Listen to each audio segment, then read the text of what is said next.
Yo, what's going on, everybody? Back for this Tuesday slate. We have a 12-game slate for today. Let's get right into it. Please like and subscribe before we get started. Thanks for getting yesterday's video over 100 likes. Let's try to do the same on this video. At pitcher, we have a bunch of good options at the top, though. With Chris Sale, who's looked like himself the past two games, you got to remind yourself that both of those games were against two terrible offenses that strike out an absolute ton with the Orioles and the White Sox. This will be his first real test in a while, facing a Rockies team in Boston. But Chris Sale is definitely playable here at 10-8. Charlie Morton as well gets a solid matchup against the Marlins, and he's been racking up a lot of strikeouts this season with 56 in just 44 innings. I think he makes a lot of sense as just like a safe cash play if you're looking for somebody like that. But those are like the top two guys I would target if I am paying up over $10,000 at pitcher. But I am going to be looking down at pitcher today just because the Astros offense, they get to face Ryan Carpenter here in Detroit where the weather is supposed to be solid. Carpenter is just a terrible pitcher. He's going to get absolutely wrecked by this Astros lineup. The Astros are killers against left-handed pitching. This Detroit bullpen is not very good. I feel bad for this guy because he's going to get absolutely rocked here. In the minor leagues, he only had like a 14% strikeout rate. Last season with the Tigers, he only had a 14% strikeout rate. That is very, very bad. He's going to get rocked, like I said. I'll show you guys the numbers for Carpenter. Just before we get into the pitcher, I just want to show you guys which offense I'm going to be stacking. It's definitely going to be the Astros. I think far and away they are the best stack on the board. Carpenter hasn't made a ton of appearances this season, or for his career. It's only been a couple of years out of him, but that's for good reason because for his career, he's given up a .355 average to lefties, a .356 average to righties. Slugging is over .650 to both sides. You can play all lefties and righties against him.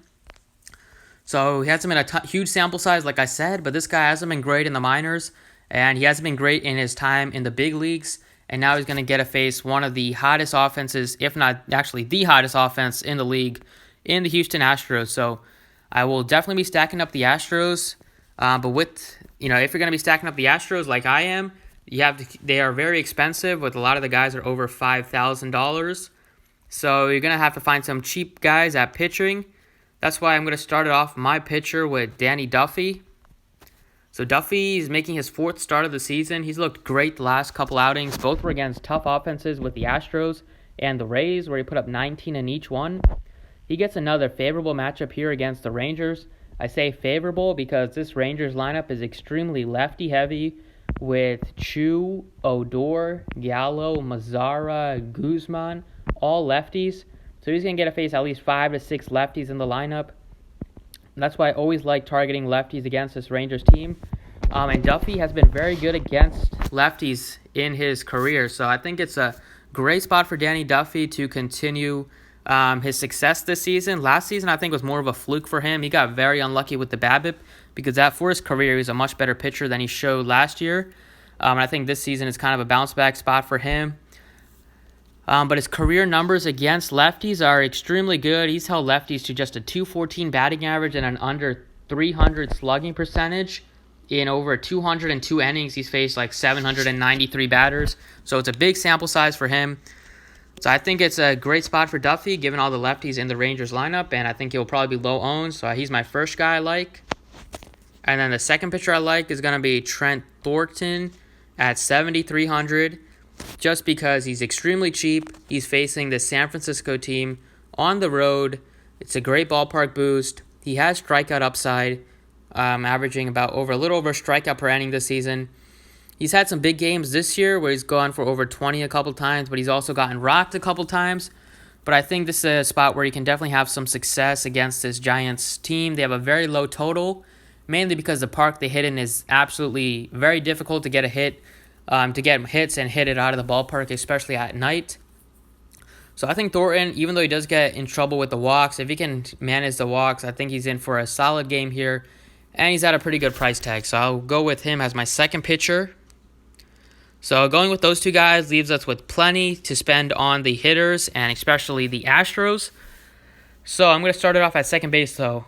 With Robinson Canó, I think he's still extremely underpriced. I mean, you still have to scroll all the way down until you get to Robinson Canó. You got to go through guys like Vargas, Solarte, Phillips, who hasn't even played this year. Nunez. Just he's getting so much disrespect here on DraftKings. He's still at 3,500. He's been hitting the ball well as of late. Had a 4-hit game a couple days ago. Had a 2-hit game 2 days ago. He's hitting 261 on the season. Still has some power. It's just a great matchup here against Jeremy Hellickson. Hellickson has gotten destroyed against left-handed pitching throughout his career. And the Mets have a ton of lefties. I think the Mets are going to be a sneaky stack today. If you're looking for a stack to pair with the Astros, I think the Mets are definitely should be on your list, especially all the lefties, because as you see for Hellickson, he's faced 62 lefties this season. He's given up a 368 batting average and a 737 slugging. 5 home runs have been given up to lefties already for him. That's terrible numbers right there. So I definitely love Robinson Canó and his extremely cheap price tag at 3,500. Next up, I'm going to go with Alex Bregman. Continues to mash. Hit another home run. Hit one in the 9th inning yesterday. Just been on absolute fire.